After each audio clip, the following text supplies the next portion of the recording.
till those all seas gray. Drowning in the monotone, no escape today. But I need a haircut, break the static's hold. Losing up this time, it bites the story's toll.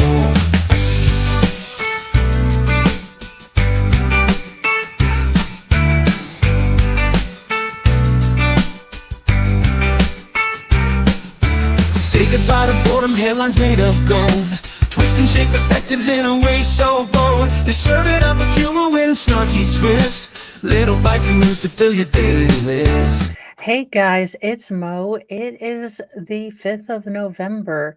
And in a, twist that only Sarah Boone would be shocked about, Susan Smith, not Sarah, though these two are remarkably similar in both their lack of remorse and lack of understanding why everyone kind of dislikes them.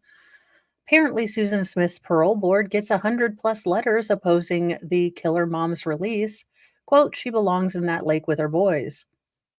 No lies detected allegedly in Minecraft. Do not come after me, YouTube.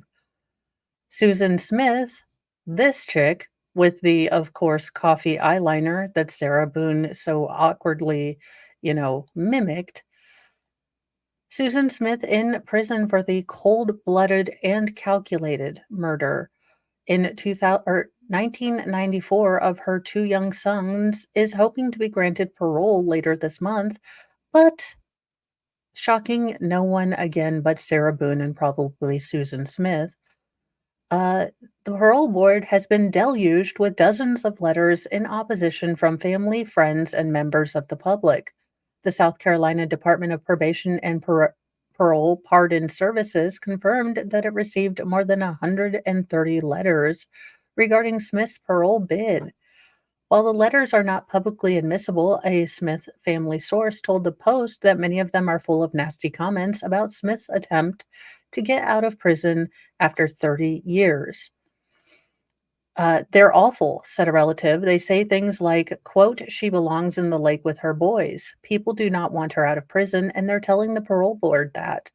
Smith's ex-husband, David, encouraged the public to write letters of opposition in an interview this summer with Fox Carolina. He said that Smith should never be released. I agree with him. She stole 2 of his babies. He had to bury 2 children after he stood next to her while she was lying her ever-living tits off about what happened when she knew exactly what the hell happened, just like she knew exactly that she was leaving her sons to pass away in that lake when she decided to get out of the car and release that emergency brake. So you stay in prison for the rest of your life, Susan, and good luck with your honey bun fund, since most of your beaux realize eventually that you are grifting them and you're using them as tools and pay pigs, which is a word I don't really like, but it does apply in this particular situation. Quote, she took the greatest gift that we have of life, he said. She took that away from them. I want people to remember that. Maybe those who are old enough when it happened remember how they felt when they learned that Michael and Alex were dead and she had done it. And for them, maybe themselves, write a letter to the parole board or something encouraging them to keep her behind bars, end quote. A relative of David Smith, told the Post he will be speaking to the parole board for the November 20th hearing. Smith was a 22-year-old mom when she became a household name for unaliving her 2 children, 3-year-old Michael and 14-month-old Alexander. Both of them who would probably have, a family, a career, a life of their own right now, with children, with grandchildren. You stole that all from the entire world. We have no idea what these boys would have grown up to be, what they would have grown up to accomplish. And that is a tragedy beyond words, beyond, 30 years spent in prison. That doesn't total it. You took 2 lives. 60 years in prison wouldn't be enough. No, you don't feel remorse. She has not really given a full-throated apology for this. She still blames, her mental health, which again could have been a factor, but you made the choice. You can have all these, factors in your life that are going wrong, but you made that choice to take that choice away from those boys to grow up, maybe try T-ball, maybe go to kindergarten, you, you know, find love, get their hearts broken, learn how to drive. I mean, lose their first hoodie in a breakup, find the person that is their person. Get married, have children, don't get married, get a puppy. All these possibilities you stopped. You killed possibilities, you killed a future, and I don't know that there's a time limit on that. Let's see here. In 1994, she let her car roll into John D. Long Lake in Union County, South Carolina, with her boys still strapped into their car seats. Smith then falsely told police that a black man had carjacked her and kidnapped the kids, leading to a manhunt in which authorities went door to door among neighborhoods that were predominantly African American. So, not only that, but she lied and would have happily let an innocent man go to jail for her. That's demonic, in my opinion.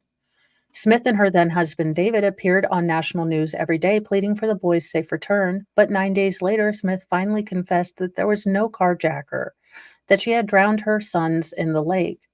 Her alleged motive, Susan was having an affair with a wealthy man who did not want children. The car was pulled from the water with the two boys passed away inside, exactly where she left them.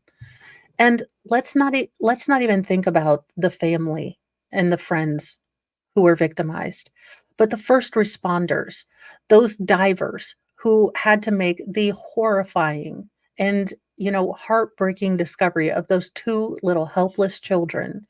They will never forget that. That will be etched into their brains until the day they die.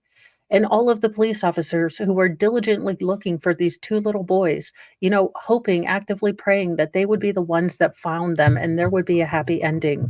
Not to mention the entire country who, tried to rally around her for the first bit until things became kind of, what's going on here?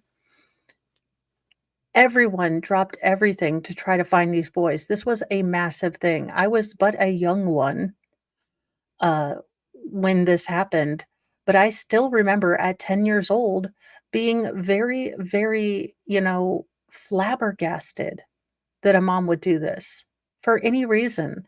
And I wasn't old enough to have lived through the Diane Downs thing. So while that case was remarkably similar, this was a shock to my senses. I could not figure out what would possess a mother. And, 30 years later, I still can't figure out what would possess a mother. And after you have children, I think it becomes even harder to imagine a situation where any person would do this. Let's see here. But Smith insisted that she is misunderstood. In a 2015 letter to the state newspaper, she said she was mentally ill. Quote, I am not the monster society thinks I am. I am far from it. Holy Sarah Boone, read a room and buy an effing clue. She wrote, I am far from it. Something went very wrong that night. I was not myself. I was a good mother and I loved my boys. It was a good day. We were doing arts and crafts and puzzles and painting. It was a good day. Sometimes good days end in death, I guess, if you're Sarah Boone or Susan Smith.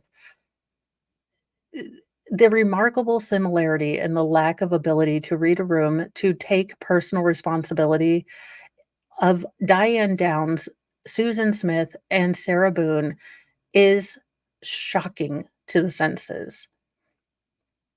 There was no motive, as it was not even planned, I was not in my right mind. But Smith has had a rocky road in prison, and her release seems unlikely. She was disciplined in 2000 for having Smex with two guards behind bars. She has always maintained that the Smex was not consensual due to the differing power dynamics. She's also had several infractions, including in 2010 and 2015, for having narcotics or the devil's lettuce behind bars. She doesn't think rules apply to her. She cannot be let out into society. She will always make excuses for her own doggone behavior, whether regardless of what impact it has on any other person around her. As long as she can justify her behavior, then she will no longer feel anything about it. She cannot be let back into society. But for 9 years, Smith has been a model prisoner until last month when she was convicted of trying to cash in on her infamy by talking to a documentary producer from behind bars and discussing receiving payment for her story. Smith lost her telephone, tablet, and canteen privileges for 90 days beginning October 4th. She can receive visitors but has no electronic communication with anyone. Well, I think it's not going to shock anyone again but Sarah or Suzanne Smith when the parole board says, hell to the no when she has her hearing, because I can't imagine that she is going to be able to grow a soul and really show some kind of remorse in the short time between now and her parole hearing. But I do want to say, if you believe in these kind of things, keep your thoughts and prayers with the family and friends of those of, you know, Michael and gosh, I'm terrible with names. Why can't I remember his name? Michael and Alexander. I mean, especially the father. Can you imagine having to every few years continue to remind the parole board why this monster dumpster fire Hagatha witch, you know, needs to stay in prison? This is going to be a regular occurrence from now on because she is potentially, you know, has the possibility for parole. And that has to be some kind of slow moving torture. You can't really move on with your life because every few years you have to keep the monster from re-entering the world. So I hope the parole board, does the right thing. I doubt severely that she would ever get out, but it is the continued, duty of the victim's family to remind the parole board why this person shouldn't get out.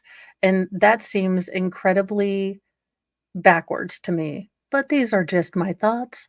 I am simply an internet person who babbles on, things that I feel passionately about.